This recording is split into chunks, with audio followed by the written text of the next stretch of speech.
Assalamualaikum warahmatullahi wabarakatuh. Salam sejahtera untuk kita semua. Perkenalkan, saya Dini Safitri, dosen tetap pada program studi S1 Pendidikan Biologi Fakultas Matematika dan Ilmu Pengetahuan Alam Universitas Negeri Jakarta. Pada kesempatan kali ini, saya akan memaparkan video dalam rangka penyusunan pernyataan diri dosen dalam unjuk kerja Tridharma Perguruan Tinggi atau PDD UKT-PT pada bidang pengajaran sebagai salah satu syarat untuk mengikuti program sertifikasi dosen tahun 2026. Selanjutnya, saya akan memaparkan aspek delivery, interaction, dan assessment atau DIA. Pada tahap delivery akan diawali dengan penyampaian konteks materi dan penyajian kasus nyata implementasi kurikulum. Selanjutnya pada tahap interaction, mahasiswa bekerja secara kolaboratif dalam kelompok untuk menganalisis kasus, menyampaikan argumentasi, serta mendiskusikan alternatif solusi di bawah bimbingan dosen. Adapun tahap asesmen dilakukan melalui penilaian presentasi hasil analisis, pemberian umpan balik oleh dosen dan mahasiswa, serta penilaian terhadap proses dan hasil pembelajaran sesuai dengan rubrik yang telah disediakan. Untuk mata kuliah telah kurikulum biologi SMA, kami akan menjelaskan beberapa komponen, yaitu identitas dan deskripsi mata kuliah, kemudian capaian pembelajaran lulusan, capaian pembelajaran mata kuliah atau CPMK, kemudian sub CPMK, sistem perkuliahan, bahan kajian perkuliahan, dan juga asesmen mata kuliah. Untuk identitas mata kuliah kurikulum biologi SMA ini memiliki bobot 2 SKS dengan kode mata kuliah 34150032 dengan jumlah pertemuan 16 kali 100 menit.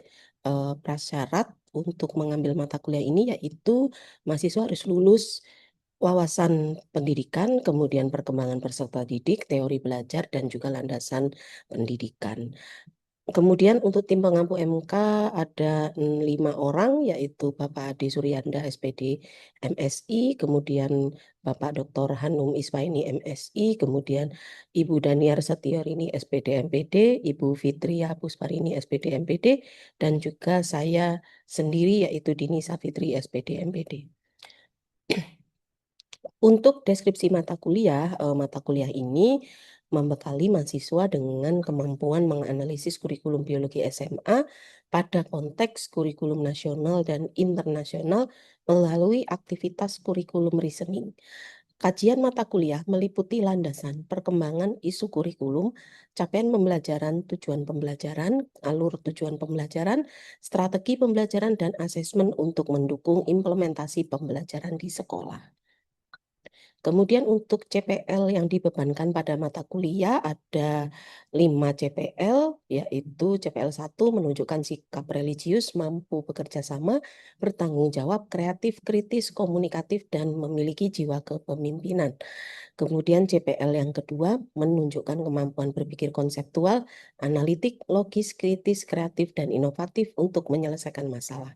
Kemudian CPL 3 memiliki kemampuan komunikasi, literasi, jiwa kepemimpinan, dan strategi pengembangan diri.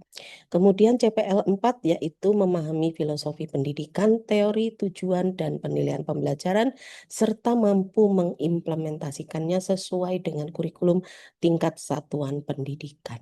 Kemudian yang terakhir yaitu CPL 8 mampu mengembangkan kompetensi calon guru biologi berbasis technological, pedagogical, content knowledge atau TPACK. Untuk CPMK atau capaian pembelajaran mata kuliah ada 5 CPMK, yaitu mampu memahami konsep dan prinsip dasar kurikulum biologi nasional dan internasional secara kritis dan kreatif, berpartisipasi aktif dan kolaboratif dalam pembelajaran, serta menunjukkan sikap religius, komunikatif, bertanggung jawab, dan berjiwa kepemimpinan sebagai mahasiswa pendidikan biologi. Kemudian CPMK yang kedua mampu menganalisis dan mengevaluasi isu-isu implementasi kurikulum nasional dan internasional secara sistematis, berpikir analitik dan logis, serta menghasilkan ide kreatif dan inovatif dalam menyelesaikan masalah konseptual dan aplikatif terkait dengan kurikulum. Kemudian yang ketiga, mampu menyampaikan ide dan informasi secara jelas dan komunikatif, mengoptimalkan literasi profesional, serta mengembangkan jiwa kepemimpinan dan strategi pengembangan diri dalam perkuliahan telaah kurikulum pembelajaran biologi SMA. Kemudian yang keempat, memahami struktur kurikulum pembelajaran biologi SMA nasional dan internasional, kemudian mengembangkan kompetensi pedagogi guru biologi dalam menganalisis kurikulum pembelajaran biologi SMA nasional dan internasional. Kemudian yang selanjutnya ada sub CPMK. Jadi kelima CPMK tersebut dibagi menjadi beberapa sub CPMK. Untuk CPMK 1, 2, dan 3 yaitu dibagi menjadi masing-masing 2 sub CPMK yang tertera pada layar. Kemudian untuk CPMK 4 dibagi menjadi 7 CPMK karena memang untuk CPMK ini memiliki konten pembahasan yang paling banyak, yaitu tentang pemetaan capaian pembelajaran di dalam kurikulum Merdeka, kurikulum nasional, dan juga kurikulum internasional, terutama yang kita akan bahas yaitu kurikulum Cambridge dan juga IB. Untuk CPMK 5 dibagi menjadi 2 sub CPMK, utamanya yaitu untuk mengembangkan kompetensi pedagogi guru biologi dalam menganalisis kurikulum pembelajaran biologi SMA nasional dan pada kurikulum internasional. Selanjutnya untuk sistem perkuliahan, perkuliahan telah kurikulum biologi SMA ini memiliki rincian jam tatap muka sebanyak 2 kali 50 menit, kemudian belajar mandiri 2 kali 60 menit, dan juga tugas terstruktur 2 kali 60 menit per minggunya. Kemudian untuk moda perkuliahan, mata kuliah ini mengambil moda blended learning, ada tatap muka sinkronus melalui tatap muka secara luring atau tatap maya dengan menggunakan aplikasi Zoom atau Google Meet. Kemudian secara asinkronus mahasiswa akan bekerja mandiri menggunakan LMS Google Classroom yang berisi tautan materi, penjelasan materi secara singkat, petunjuk tugas, dan kemudian juga ada ruang diskusi secara virtual. Kemudian untuk metode pembelajaran memakai 3 metode, yaitu ada ceramah atau direct instruction, kemudian ada case-based learning, dan juga ada project-based learning.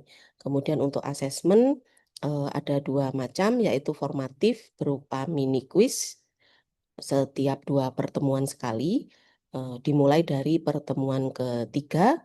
Kemudian ada asesmen sumatif dilaksanakan 2 kali pada pekan UTS, yaitu pekan ke-8, dan juga pada pekan UAS, yaitu pekan ke-16.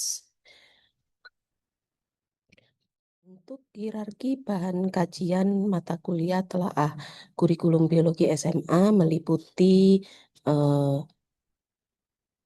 konsep dasar dan juga nanti ada pemetaan capaian pembelajaran dan juga ada analisis kurikulum biologi untuk kurikulum Merdeka dan juga kurikulum internasional yaitu kurikulum Cambridge dan juga IB. Kemudian yang pertama, mahasiswa akan mengkaji konsep dasar, landasan, filosofi, dan juga isu-isu implementasi kurikulum, baik untuk kurikulum nasional dan juga kurikulum internasional. Kemudian yang kedua, mahasiswa akan mengkaji bagaimana cara memetakan capaian pembelajaran dan tujuan pembelajaran setelah sebelumnya mahasiswa memahami bagaimana struktur kurikulum pada kurikulum nasional dan juga internasional.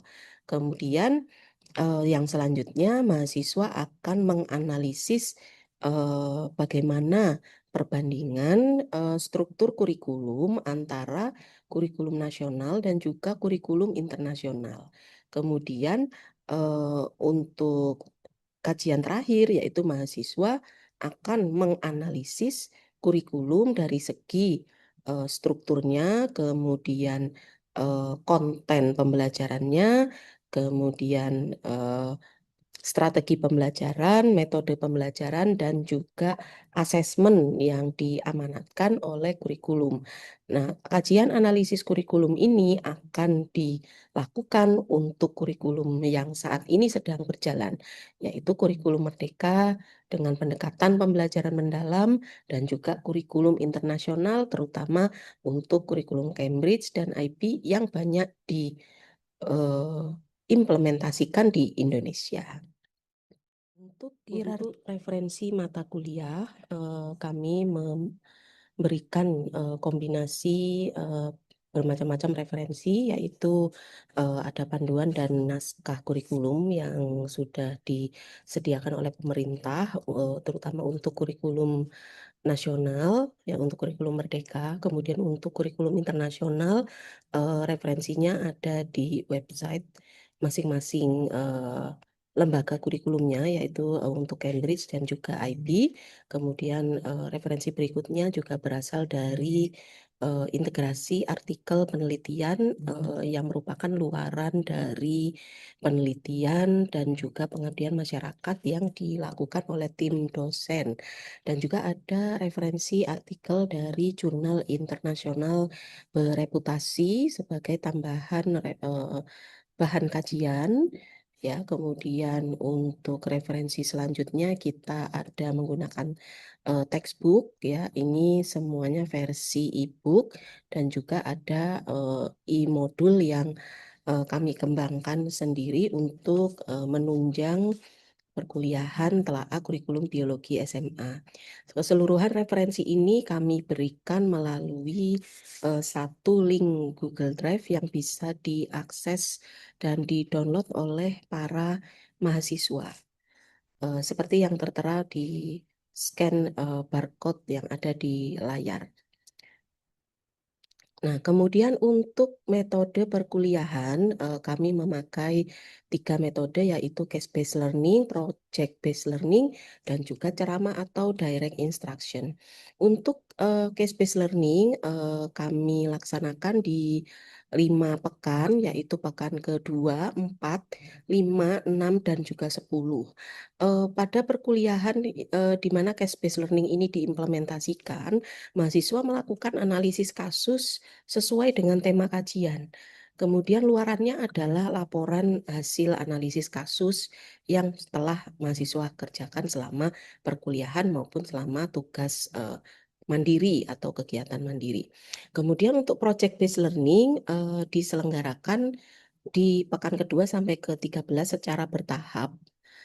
Kemudian di sini mahasiswa menyusun proyek analisis kurikulum nasional dan internasional atau internasional untuk mata pelajaran biologi SMA. Kemudian luarannya adalah laporan hasil analisis kurikulum yang mencakup 4 aspek, yaitu bagaimana filosofi atau landasan kurikulumnya, kemudian struktur kurikulum, kemudian strategi pembelajarannya, dan juga asesmennya.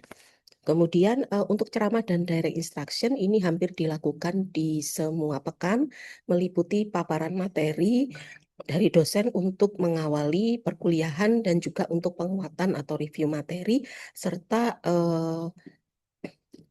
delivery materi ketika ada diskusi kelas. Kemudian untuk asesmen perkuliahan pada mata kuliah telaah kurikulum biologi SMA meliputi asesmen formatif dan juga asesmen sumatif. Untuk asesmen formatif ada pre-asesmen yang kami laksanakan di pekan pertama, kemudian pre-asesmen ini untuk mengetahui kemampuan awal mahasiswa sebelum mengikuti perkuliahan, kemudian ada mini quiz yang dimulai di pekan ketiga dan diselenggarakan setiap 2 pekan sekali. Untuk instrumennya berupa tes tertulis atau tes tertulis dalam bentuk digital. Kemudian untuk asesmen sumatif kami selenggarakan 2 kali, yaitu pada pekan UTS, pekan ke-8 berupa ujian tengah semester dan juga pekan ke-16 berupa ujian akhir semester. Kemudian untuk instrumen kami memakai paper dan pensil test ya, atau digital test juga. Kemudian untuk komponen-komponen penilaian lainnya selain daripada asesmen sumatif dan juga asesmen formatif, kami juga melakukan penilaian terhadap hasil analisis kasus dan juga hasil proyek yang mereka atau mahasiswa sudah kumpulkan. Kemudian kami juga menilai proses yang ditampilkan mahasiswa pada atau selama perkuliahan, yaitu untuk prosesnya kami menilai kehadiran, kemudian partisipasi dalam diskusi, kemudian dan juga sikap. Kemudian penilaian tugas, penilaian tugas analisis kasus, kemudian penilaian tugas proyek, dan juga penilaian pengetahuan. Untuk komponen dari masing-masing penilaian atau kelompok penilaian, kami menetapkan sebagai berikut. Untuk kehadiran, partisipasi, dan sikap kami berikan bobot 5%. Kemudian penilaian tugas analisis kasus 25%, untuk tugas analisis tugas proyek 35%, kemudian untuk pengetahuan 35%. Berdasarkan standar yang diberikan dalam implementasi kurikulum outcome based education untuk komponen analisis kasus dan juga proyek itu ditetapkan minimal bobotnya 50%. Nah, kami tetapkan untuk analisis kasus dan tugas proyek bobot totalnya adalah 60%. Untuk selanjutnya, saya akan menampilkan cuplikan video pembelajaran yang akan saya tampilkan untuk mata kuliah terakhir kurikulum biologi SMA pada pertemuan keempat, yaitu membahas tentang isu-isu implementasi kurikulum nasional dan internasional. Berikut adalah cuplikan pelaksanaan pembelajaran tersebut. Berikut adalah Assalamualaikum warahmatullahi wabarakatuh. Waalaikumsalam warahmatullahi wabarakatuh. Ya, baik, selamat pagi teman-teman. Pagi Ibu. Ya, oke. Apa kabarnya hari ini? Alhamdulillah baik Ibu. Ya, alhamdulillah ya. Apakah ada yang tidak masuk? Ada Bu, Anissa Ramadhani izin tidak hadir karena sedang program exchange ke Malaysia. Oh iya, alhamdulillah alamin ya. Jadi ada yang mewakili prodi kita ya untuk exchange ke luar ya. Terima kasih konfirmasinya untuk ketua kelas. Mungkin sebelum kita memulai perkuliahan pada hari ini, ketua kelas silakan dipimpin untuk berdoa dulu. Oke, baik Ibu dan teman-teman, marilah sebelum kita berdoa, alangkah baiknya kita berdoa menurut kepercayaan agama dan masing-masing. Doa dimulai. Ya, berdoa dicukupkan. Ya, baik. Terima kasih ketua kelas. Ya, oke. Untuk hari ini kita sudah masuk di pertemuan keempat. Ya, nanti pertemuan keempat kita akan membahas materi yang baru. Ya, mungkin sebelum kita membahas materi selanjutnya, ya, kita mau recall dulu ya untuk materi pertemuan yang lalu. Kira-kira pertemuan yang lalu kita sudah membahas apa saja, teman-teman? Membahas tentang konsep dan prinsip dasar kurikulum nasional dan internasional. Oke, baik. Assalamualaikum, terima kasih Salsa atas jawabannya. Mungkin gini teman-teman, kan yang kita sudah pelajari adalah konsep kurikulum ya. Berikut landasan, asas, kemudian prinsip-prinsip yang mendasari kurikulum nasional ataupun internasional. Ya. Oke, terima kasih. Nah, ini tujuan pembelajaran kita hari ini, teman-teman bisa menyimak di layar ya. Nah, yang pertama kita mahasiswa akan mencoba untuk mengidentifikasi isu pada implementasi kurikulum nasional, kemudian menganalisis penyebab munculnya permasalahan ya, mungkin berdasarkan teori-teori yang terkait ya. Kemudian mengusulkan dan menyajikan solusi disertai dengan argumentasi akademik yang tepat. Jadi nanti hari ini kita akan belajar berdasarkan kasus-kasus yang mungkin kasus hanya satu atau dua kasus ya, dan itu akan kita analisis nanti mengapa terjadi dan apa solusi yang bisa teman-teman. Oke. Nah, sekarang teman-teman silahkan coba bergabung di link yang sudah saya siapkan. Nah, perintahnya sederhana, tuliskan dalam 3 kata ya. Faktor yang mempengaruhi keberhasilan implementasi kurikulum di suatu negara.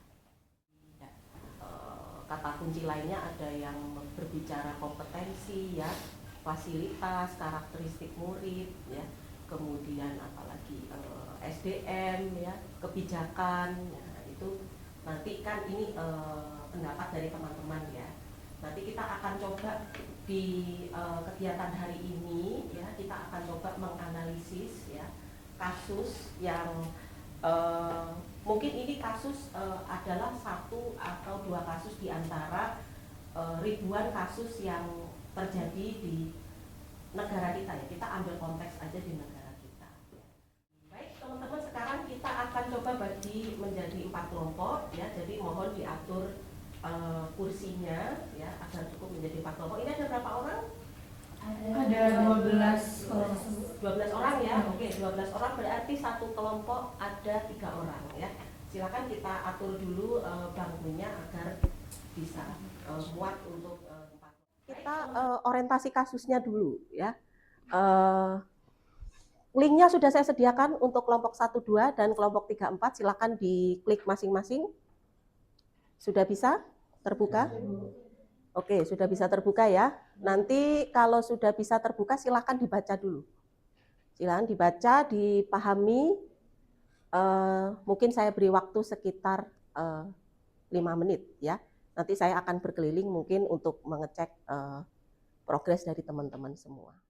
Next ya, kegiatan perkuliahan kita ya. Kita akan coba untuk menulis hasil analisisnya ya. Teman-teman coba akses ke Google Classroom yang bagian di analisis hasil analisis isu implementasi kurikulum. Ke next ya.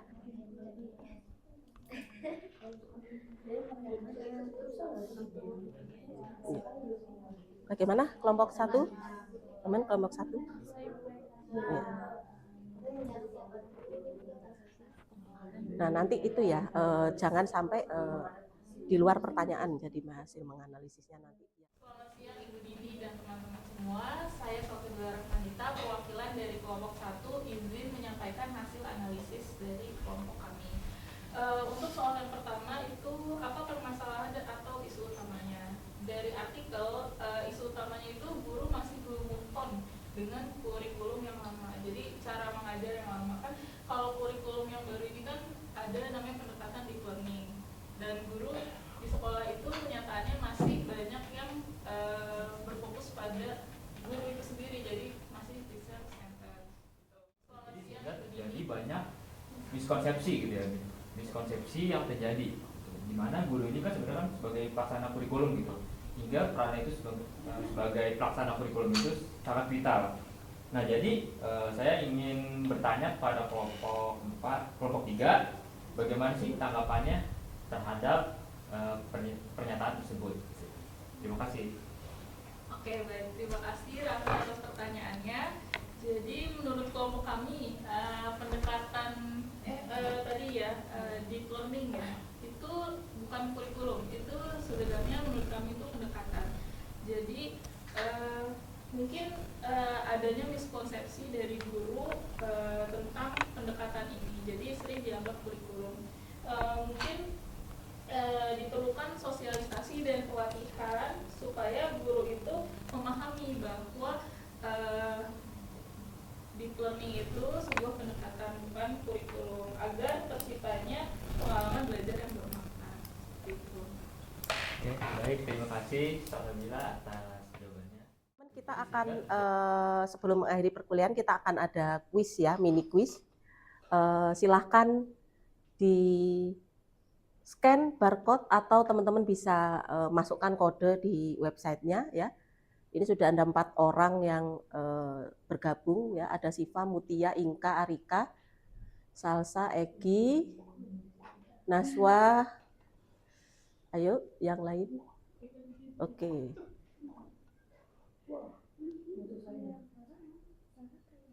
Oke, sudah semua ya, 11. Sebenarnya ada banyak. Balkis, Sarah, Devia, Rapi, Eviva.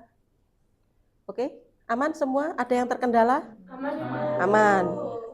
Baik, saya mulai. Teman-teman silahkan mungkin menjawab pertanyaan yang tampil di layar masing-masing.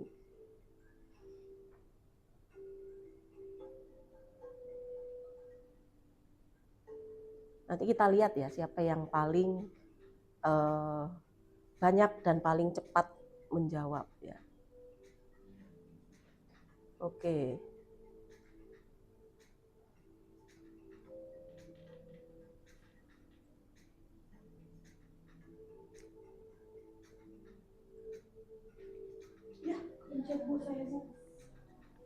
Ayo jangan sampai kepencet. Sudah selesai? Sudah. Oke. Sudah selesai ya? Sudah, oke. Jadi yang pertama yang paling cepat dan yang pertama ya, yang paling benar, paling banyak soal yang benar dan paling cepat menjawab ya, kita beri tepuk tangan pada Devia. Oke, kita akan terima kasih atas kesempatannya Bu Dini dan teman-teman semua. Saya Nizara Ninfa dari kelompok 3 izin menyampaikan refleksi. Menurut saya hal yang baru yang telah saya pelajari pastinya tadi tentang isu implementasi kurikulum, di mana tadi kebetulan kelompok saya membahas tentang internasional, bagaimana kurikulum internasional itu dapat diadopsi di kurikulum di Indonesia yang cenderung kurikulumnya nasional. Saya mendapatkan insight baru karena kelompok saya. Kemudian untuk tantangan pembelajaran hari ini menurut saya sih lebih ke, saya setuju ke Egy Bu, cuman saya sedikit menambahkan untuk waktu mungkin ya, karena ini isunya hangat, apalagi kita calon guru, berarti kan perlu banyak waktu untuk lebih banyak membahas tentang isu-isu implementasi gitu. Untuk yang ingin dipelajari lebih lanjut ya sama-sama Egy, apa sih kendala ketika kurikulum yang tadi ya isu-isu itu ketika diterapkan di sekolah, mulai dari kendala yang dialami murid, bahkan kendala fasilitas atau menurut saya itu. Terima kasih. Baik, terima kasih. Untuk pengingat teman-teman ya, kita akan memulai untuk tahap atau step kedua dalam perencanaan proyek analisis kurikulum yang nanti akan kita kerjakan secara bertahap ya. Jadi untuk pekan ini teman-teman secara berkelompok nanti ya akan menyusun timeline proyek. Jadi kapan nanti teman-teman kalau yang sudah perencanaan proyeknya kan sudah ya. Nah, sekarang teman-teman menyusun timeline-nya. Jadi perencanaan proyek kapan, kemudian teman-teman proyek tahap 1 sampai dengan nanti pada saat presentasi teman-teman susun timeline-nya ya. Alhamdulillah kita sudah bisa menyelesaikan pembelajaran kita di pertemuan keempat ini ya teman-teman ya. Semoga kita bisa mengambil informasi-informasi berharga yang sudah kita pelajari. Terima kasih teman-teman atas kehadirannya. Kurang lebihnya saya mohon maaf. Assalamualaikum warahmatullahi wabarakatuh. Waalaikumsalam warahmatullahi wabarakatuh. Terima kasih. Demikianlah pernyataan diri dosen dalam unjuk kerja Tridharma Perguruan Tinggi dalam bidang pengajaran untuk mata kuliah Telaah Kurikulum Biologi SMA. Terima kasih atas perhatiannya. Wassalamualaikum warahmatullahi wabarakatuh.